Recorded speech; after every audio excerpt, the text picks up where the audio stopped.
Alright, so I'm getting ready to actually do some sharpening on a shear that was sent in to me. And, well, there's quite a bit of damage on this one. Let's see if we can see this or how well we can see it. Alright, so I'm going to flip this video around and I actually have you under my magnifier here where I've dropped this down so you can see a little bit better what I'm seeing. And if you take a look at the edge of the tips of these shears, you can really see the damage on the blades. Let's open this up. We'll take a look on the inside. Quite a bit of damage right in this area. That's going to have to be completely reworked. This one's in particularly bad shape. And then the same thing with this one here, although at least the profile of this blade is not quite as banged up as the other one is. So we're going to have to do quite a bit of work on this one, and we'll go ahead and start the process. Right before I get started, we'll show you just a little bit closer look. That's quite, wow. All right, again, let's get started. All right, so first things first, we're gonna go ahead and get the blades taken apart.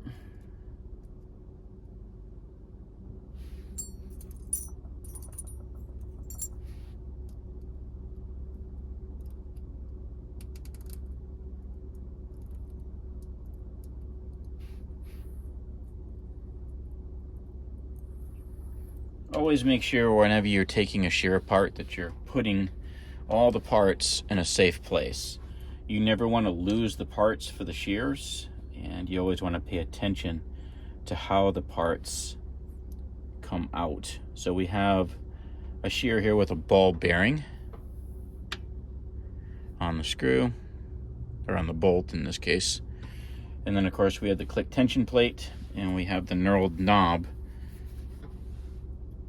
This is a double hollow ground shear as well.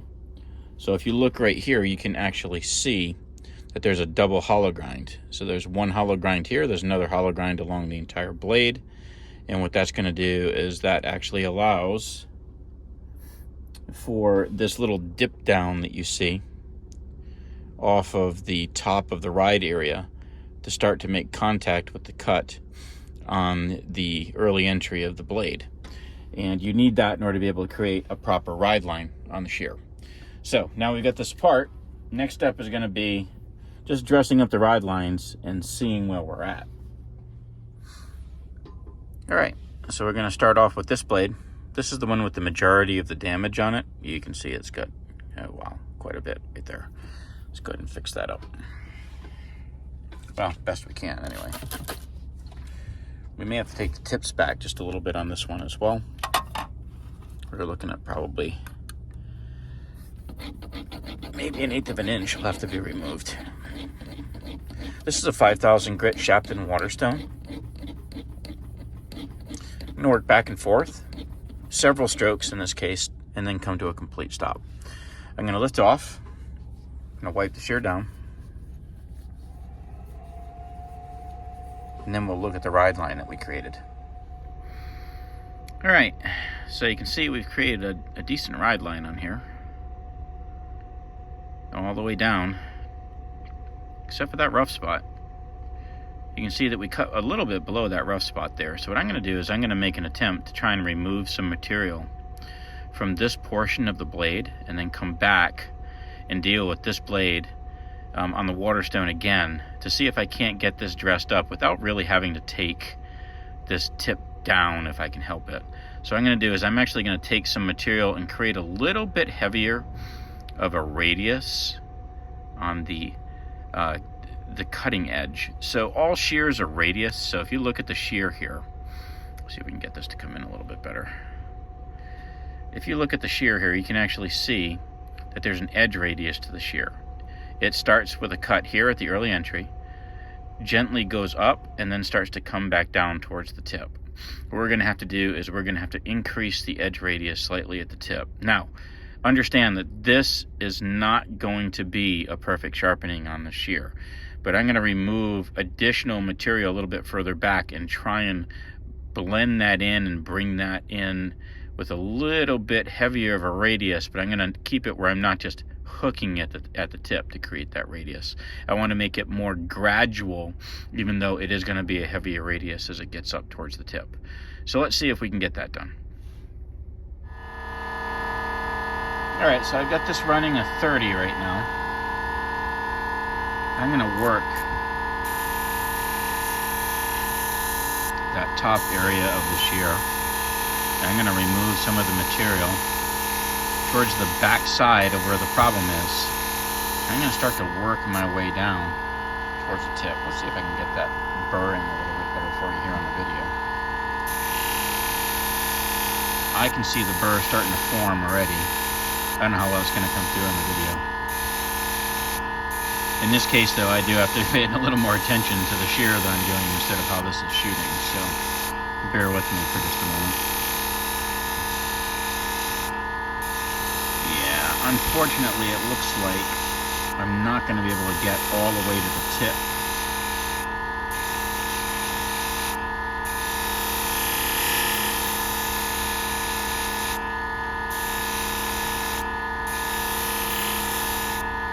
Not and make the shear look good anyway.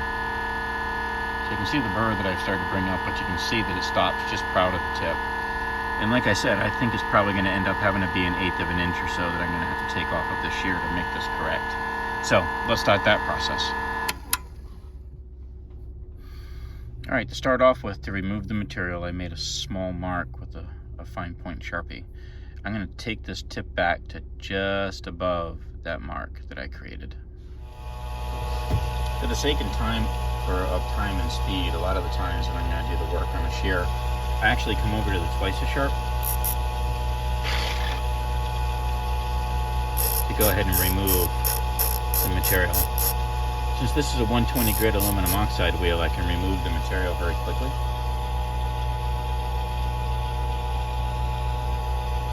So you can see here that I cut this material back very quickly. In order to reshape the tip, I'm going to have to come up the wheel.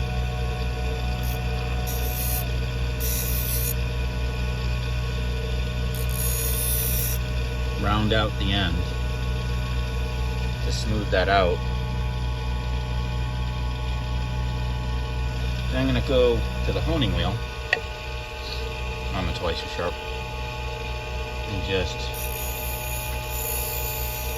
cut the sharp outer edge off of this part of the shear right here. Alright, so that's smoothed out now. I'm going to have to fully reconvex the shear because you can see that I put a bevel on it, trying to take that material off. And I did get past some of the issue that was on the inside, but we're going to have to do a little bit more work on this shear. Before I do that though, I actually want to put this shear back together, match these tips up, then I'll take it back apart. Because this one here, this blade, I'm going to be able to work with this blade on the inside. I'm not going to have to take the tip down because of the damage at the tip. There is damage that's there, but I'll be able to remove that with the Waterstone. So let's go ahead and put these back together, and then I'm going to match those tips. Okay, you can see that the shear is back together now. So I'm going to go ahead and cross those tips. I'm going to start out though by doing a quick little handle bend. Just go ahead and do that. Handle bend around the handle. Going to do just a little bit of a bend. Just going to cross those tips just a little bit more before I actually start doing the sizing down of the other tip. Alright, let's go ahead and do the sizing down. Alright, so I'm going to match this tip to the other one.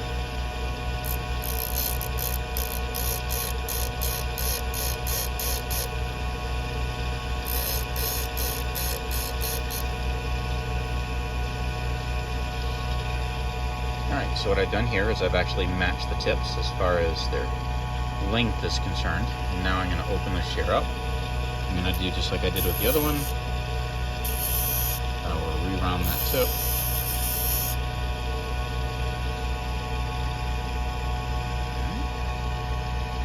So that matched that. And I will take some of that sharp edge off. Over on the honing wheel. This is all just very light pressure that I'm using. And now we have a matched set of tips. And I will go ahead and put a more proper edge on both of these blades. You can see that there's still damage on the inside of this blade, but I'll be able to deal with that on the Waterstone. And there is still a little bit of damage up at the tip on this one as well, but that should come all the way in on the Waterstone on this blade that I had to size down and then actually put a little bit more of an edge radius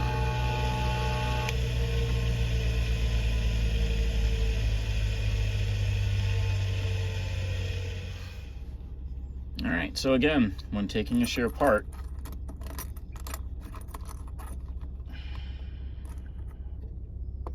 gosh, there's so much junk here. It's unbelievable sometimes. There we go. Just make sure that you pay attention to what comes out of the shear. Now, interestingly on this one, when I pull the knurled knob off and let that tension adjusting clicker fall out, which is just the clicker spring, you can see that a washer came out from behind that too. There's a lot of times where people will miss a washer like that because they're not expecting it to be underneath the click plate like that. That's actually probably because in the factory when this was ground, they may have ground it just a little bit too deep. So they will slip that in there. Sometimes it's also for feel as well. But a lot of times it's just to make up where they may have drilled just a little bit too deep into the hole, which is not a problem. There's absolutely nothing wrong with doing it. We're going to go ahead and take both the screw, and in this case, there's the ball bearing that's in there.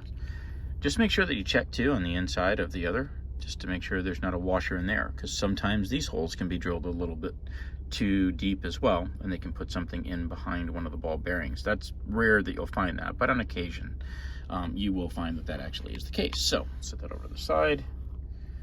Let's go back to this Waterstone. I'm going to spray this down, and we're going to go ahead and do some work on both of these blades.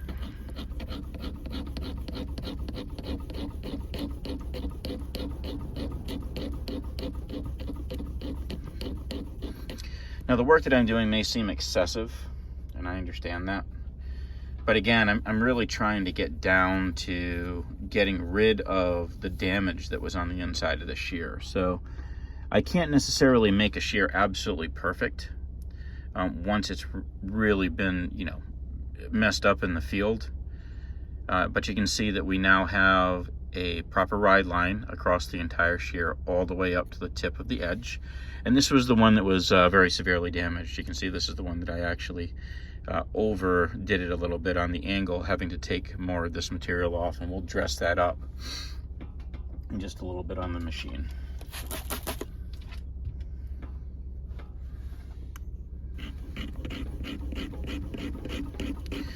This is the other blade that still had the damage up at the tip. So we're going to remove this damage on the Waterstone. I have the blade on there at about a 45-degree angle. I'm putting the majority of my pressure over the screw hole. In this case though, I am applying some pressure along the blade a little bit, just to make sure that I take enough off at the tip. I do want to make sure that I take all the material that I need to off of the tip of the shear. And you can see that we have a proper ride line all the way down the shear that's been cleaned up all the way to the tip. All right, so this is starting to look good, so we'll go ahead and start the process of reconvexing the shear properly.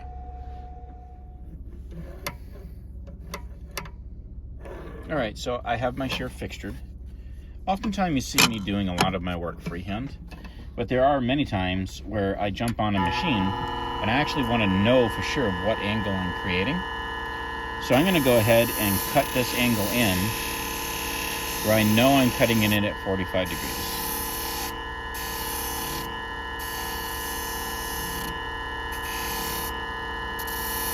I'm going to step up, step up, step up, and step up. All right, so that came in at a true 45 degree, and I'm going to go ahead and do some convexing on that front surface. I watched the burr come up as I did the work. I'm going to rotate this around to look at the surface on the front of the blade, which is fully convex now. I have a burr all the way down the blade, all the way up to the tip. I'll take this out, lay this blade aside, and I'm going to do the same thing with the next blade. This is the Kotoku Clean machine. This is a machine that I sell. I'll have some information down in the drop-down box below if you're interested in finding out more about this unit. So I'm cutting that initial angle in, but there's a good chance that I'll have to do a little bit more work bringing up the burr on this blade, only because I'm not sure what angle I did. I wasn't as worried about maintaining an angle on the edge of the shear as I was reforming the edge radius when I did my work on this blade before. All right, so I brought a burr up now, almost all the way to the tip.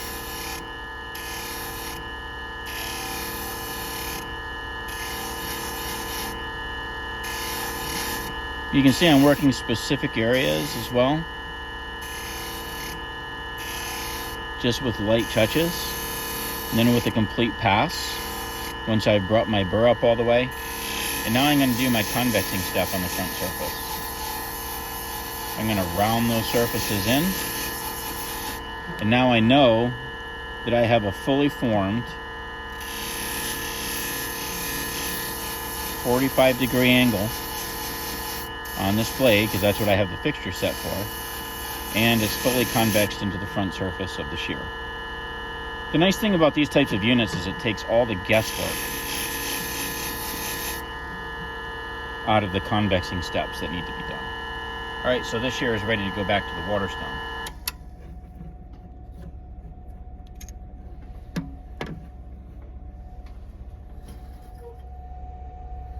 All right, so I'm back at the Waterstone. I'm going to use a bristle brush to pull the burrs back that I created, just so I don't embed them into the stone. This is a very gentle brush. You can use a toothbrush. You could use a brush for like cleaning your nails. Would work well for this. Really, any kind of gentle brush would work well. You don't want anything too coarse. And again, you're not using heavy pressure when you do this as well. All you're using it is to do is flip-flop the burr. What that does is it helps with being able to pull that off with a towel and remove a majority of the burrs. That way you're not embedding burrs into your stones. This is just a personal thing that I do, and it's worked well for me over the years. All right, let's make sure that we have a fully formed, established ride line.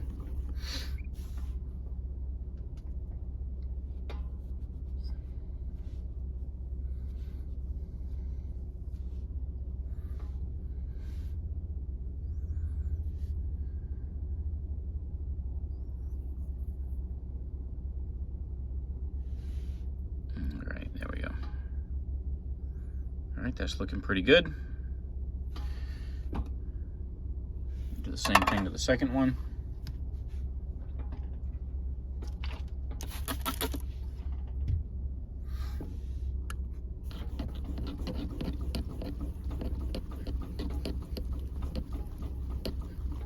Come to a complete stop, lift off.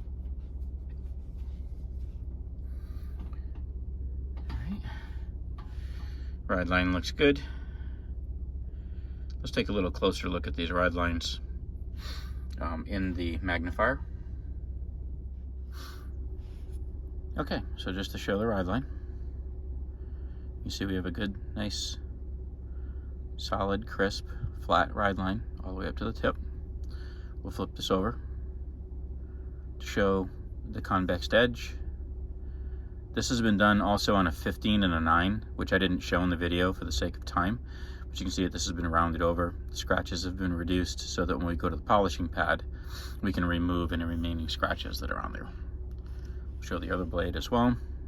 You see again, Nice ride line. Let's pull that off there. There's the convexed edge, completely blended in, and we'll go ahead and put that on the polishing disc and polish that out. All right, so I've got the machine spun up, and I have my blade in the fixture. I'm going to leave it fixtured up, and I'm going to go ahead and start the process of polishing the edge. I'm going to go back and forth several times, polishing up the edge. I'm doing this work on the diamond felt pad from Hamaguri USA and Sharp Edges that Dennis Brooks makes. Dennis Brooks is an excellent sharpener and sharpening trainer in Peoria, Illinois. He trains professional sharpeners like I do. And he is also the sponsor of today's video. So it's Hamaguri USA, and it is Sharp Edges is the name of Dennis's sharpening business. Tanya, his wife, is a wonderful lady who supports him in the business as well. But this product, this diamond felt pad, is probably the best on the market that I found for doing any of the polishing that I do on the blades. Pretty much what I use exclusively now. So I've gone ahead and I've polished this up. Just want to say thank you to Sharp Edges and Hamaguri USA for sponsoring today's video. I use a lot of their products, including products that they make for adjusting clipper blades and for measuring and scaling clipper blades to see how tight they actually are. Super great company. Get in touch with them. Their information will actually be below the video in the information box. So we'll go ahead and pull this out, take a look at the polish that we did, and then we'll go ahead and move on to the next blade. All right, and so here's the blade, finished and polished. You can see that it's fully convexed all the way up to the edge. Turn that in the light so you can see it at different angles. It's always so hard to shoot any stainless steel under light. In a light, you can actually see. So you can see here that we have a fully formed, fully convexed edge on this blade. We'll go ahead and we'll turn around and do the same thing to the second blade. All right, so we have a fully reformed, fully reconvex blade on both blades. We're going to put this shear back together.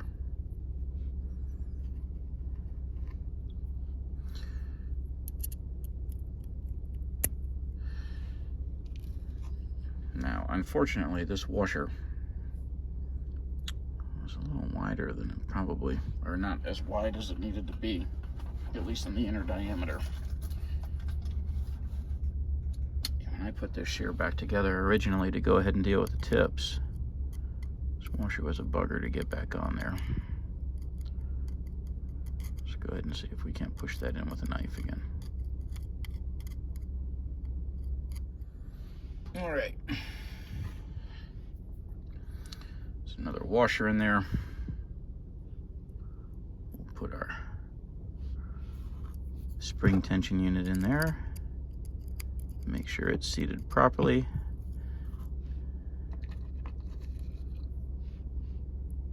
Put our tension adjusting nut on there.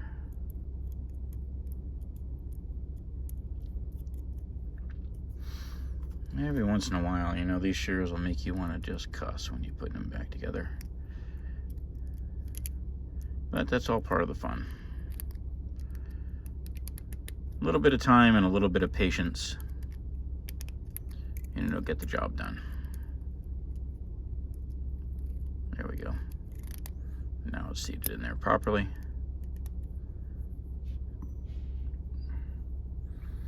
Alright, so I'm going to ease the burrs off that I created. Very lightly, you'll see that I put the shear together in the open position. And then I closed it, but I eased the burrs off as I closed. Alright, the other thing that I'm going to want to take a look at too is just look and see how much those tips are overlapping, which they are just barely overlapping still. So we're going to go ahead and bend those handles just a little bit more. This is also a handle bender that I got from Hamaguri USA as well. So bend that handle just slightly so we can cross those tips a little bit more. Now they're crossing much better. And then we'll go ahead and do a test cut.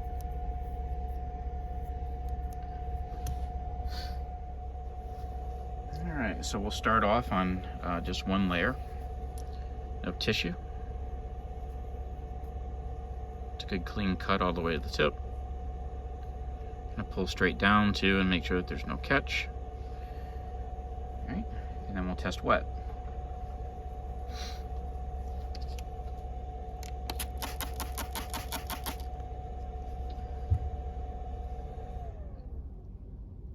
Open this up, let it close clean all the way to the tip, pull down, and it's a good clean cut all the way to the tip.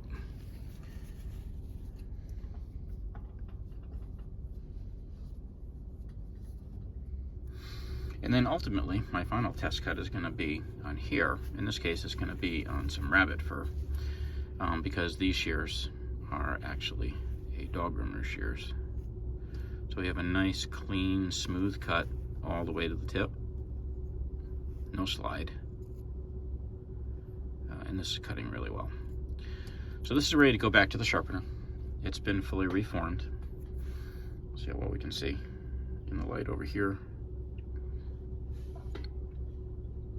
Got a fully reconvex shear. There we go. Tips across nicely.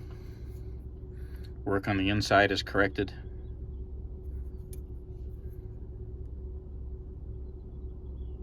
And we are ready to go for this customer. If you have any questions about this, please don't hesitate to reach out to me. I do sharpening training, and I do sell equipment for sharpening to professional sharpeners. If you have any questions about that, there'll be information below on how to get in touch with me. And thank you as always for watching.